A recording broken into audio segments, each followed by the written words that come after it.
में मुख्यमंत्री जी बोले थे कि 10 लाख नौकरी का घोषणा किया है तेजस्वी, तो ये देगा, बाप के यहाँ से पैसा ला के देगा। वही 17 महीना का कार्यकाल में मुख्यमंत्री जी से ही गांधी मैदान, ऐतिहासिक गांधी मैदान पर उनको हाथ से नियुक्ति पत्र बंटवाए।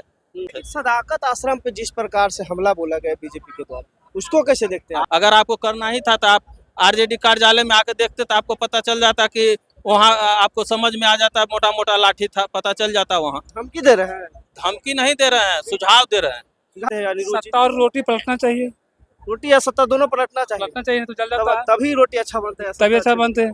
दोस्तों अभी गांधी मैदान में, और गांधी मैदान में इंडिया गठबंधन के तमाम घटक दल, यानी आज वोटर अधिकार यात्रा का अंतिम दिन, देखिए कि यात्रा का अंतिम दिन का देखिए कि रैली, पीछे दिखा दीजिए, थोड़ा सा विजुअल दिखा दीजिए कि देख सकते हैं कि गांधी मैदान का आज यह दृश्य है। और हमारे साथ इसी पे बातचीत करने के लिए बख्तियारपुर के एक मजबूत आवाज राजेश यादव जी, कैसे हैं सर? ठीक है। कैसे देख रहे हैं वोटर अधिकार यात्रा? वोटर अधिकार का देखिए, आप जानते हैं कि इसका मेन एक ही उद्देश्य है, जो ऐसा देखिए SIR जो लागू किया निर्वाचन आयोग, तो हम लोग SIR का विरोध मेरे नेता या हम लोग का पार्टी महागठबंधन नहीं कर रहा है। हम लोग यही कह रहे हैं कि टाइमिंग पर इसका सवाल है। जो टाइमिंग आप बताइए कि जो SIR लागू किया है, तो 1 महीना में कोई आदमी जातीय आवासीय कैसे बना सकता है? सभी आदमी के पास डिग्री तो है नहीं, जिसके पास रहने का घर नहीं है, खाने का नहीं है, उसके पास डिग्री कहाँ से आएगा? तो वो आधा आदमी बाहर कमा रहा है, तो उस पर हम लोग का मेन फोकस है, जो कि सरकार पूरी तरह घबराई हुई है कि जो गरीब शोषित वंचित लोग हैं वो महागठबंधन की तरफ मूव कर चुका है।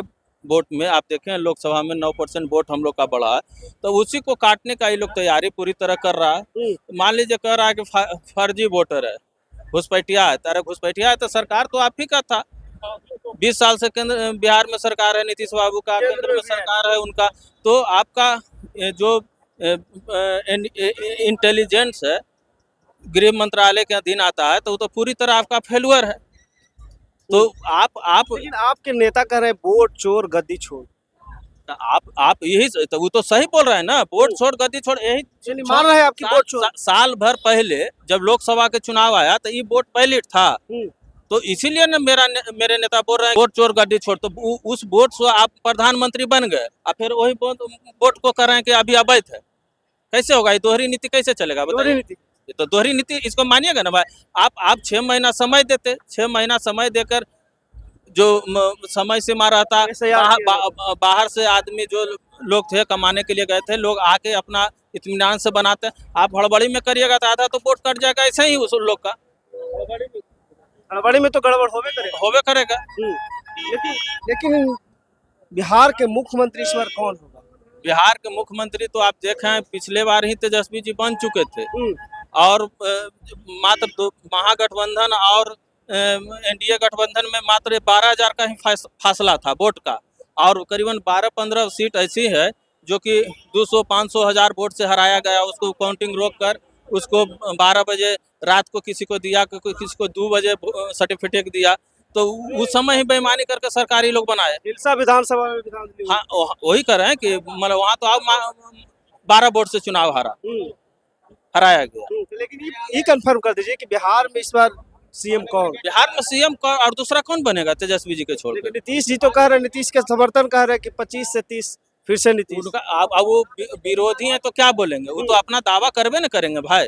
लेकिन अगर आज भी देखा जाए तो हमारा पार्टी बिहार के सबसे बड़ी पार्टी है। उस समय भी बड़ी पार्टी था, नीतीश बाबू का कितना, उस समय 45 जीता, हम 75 जीते हैं। अभी भी हम सबसे ज्यादा बड़ी पार्टी RJD है बिहार में। लेकिन तमाम योजना तो नीतीश कुमार कर रहे हैं, 125 यूनिट। अच्छा 125 यूनिट तो पहले क्या कर रहे थे? आप सुने होंगे कि 2020 के चुनाव में छपरा में मुख्यमंत्री जी बोले थे कि 10 लाख नौकरी का घोषणा किया है तेजस्वी, तो ये देगा, बाप के यहाँ से पैसा ला के देगा। वही 17 महीना का कार्यकाल में मुख्यमंत्री जी से ही गांधी मैदान, ऐतिहासिक गांधी मैदान पर उनको हाथ से नियुक्ति पत्र बंटवाए। और बिजली के बारे में जब आप कर रहे हैं तो बिजली में आप उनका पुराना वीडियो उठाकर देख लीजिए, उसमें बोले थे कि बिजली कहीं फ्री में मिलता है? तो हमारे नेता का तो जो पहले से जो घोषणा पत्र किया हुआ है उसी के वो फॉलो पीछे से कर रहे हैं, कॉपी कर रहे हैं। कॉपी कर रहे हैं कि जब हमारा कुर्सी खसक रहा है उसी के हिसाब से वो फॉलो कर रहे हैं। अभी देखिएगा, हो सकता है कि जो माँ बहन मान योजना है उसको भी वो लागू करे। तो कर ही ना दिए 10,000 महीना। हाँ, वही कर रहे हैं कि जो ये पहले से कर रहे हैं वो लागू कर रहे हैं। अच्छा, ठीक उनके है। पास क्या है, मतलब अगर रहता था 20 साल से सरकार था तो क्यों नहीं किए? लेकिन ये वोटर अधिकार जो यात्रा कर रहे हैं आपके नेताजी, उनको बोल रहे हैं जेडीयू के तमाम कि चाचा जी के बनावल रोड पे भतीजा मौज कर रहा है, नौटंकी कर रहा है। नौटंकी करा तो वो अपना कहाँ से बनवाए थे? हैं? कहाँ से बनाए हैं? चाचा जी का बनावल कोई भी आज बच्चा जन्म लिया होगा, 20 साल में पैदा हो जाता, कहेगा कि चाचा जी के बच्चा पैदा हो गया 20 साल का है। समाज में आप देखिएगा बदलाव तो होते रहता है। आप हम लोग छोटा थे, आज बड़ा हुए ना, तो वो तो एक प्रक्रिया है कि आपको कहीं भी रहिएगा तो वो तो होना ही है। क्या मतलब कि जब 20 साल से रोड नहीं बनता, आबादी बढ़ा, सब कुछ हुआ तो सब कुछ बढ़ेगा ना भाई। परिवर्तन ही प्रकृति का नियम है, सीधी सी बात है। सदाकत आश्रम पे जिस प्रकार से हमला बोला गया बीजेपी के द्वारा, उसको कैसे देखते हैं? आप देखिए कि ये कितना घटिया पूर्ण रवैया है बीजेपी को। किसी को घर में आप नहीं ना हमला कर सकते हैं। अगर आपको करना ही था तो आप आरजेडी कार्यालय में आकर देखते तो आपको पता चल जाता कि वहाँ आपको समझ में आ जाता, मोटा मोटा लाठी था, पता चल जाता। वहाँ धमकी दे रहे हैं? धमकी नहीं दे रहे हैं, सुझाव दे रहे हैं। सुझाव दे रहे हैं? सुझाव दे रहे हैं कि किसी को इस तरह के करना, कोई भी अगर करता हो, घर में किसी का हमला हो, इससे बड़ा कायरतापूर्ण क्या रवैया हो सकता है बताइए आप? गलत है, लेकिन लोग बोल रहे हैं कि मोदी जी के माँ का गाली दिया। आप देखिए ना, उसी का एजेंट 5 गो भीड़ में शामिल हो जाता है, शामिल होकर मतलब कि जब मोदी जी का गाड़ी देख के बदनाम करता है कि इनका जितना भी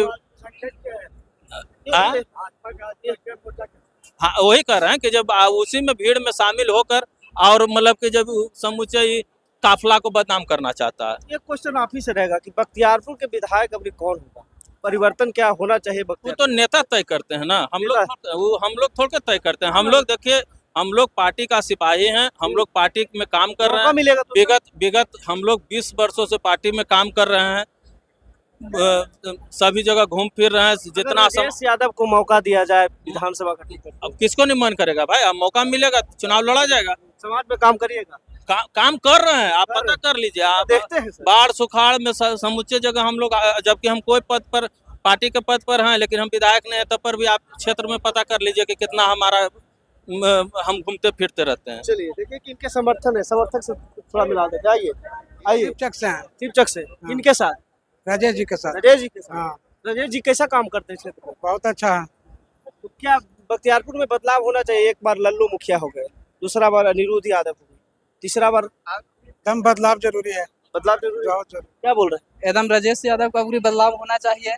एक बार हुए कुछ बोलते हैं लल्लू मुखिया, अब अनिरुद्ध हुए, अब राजेश यादव को एक बार मौका दिया जाए। राजेश यादव टिकट लेकर जाएंगे तो कितना वोट दिलवाइए?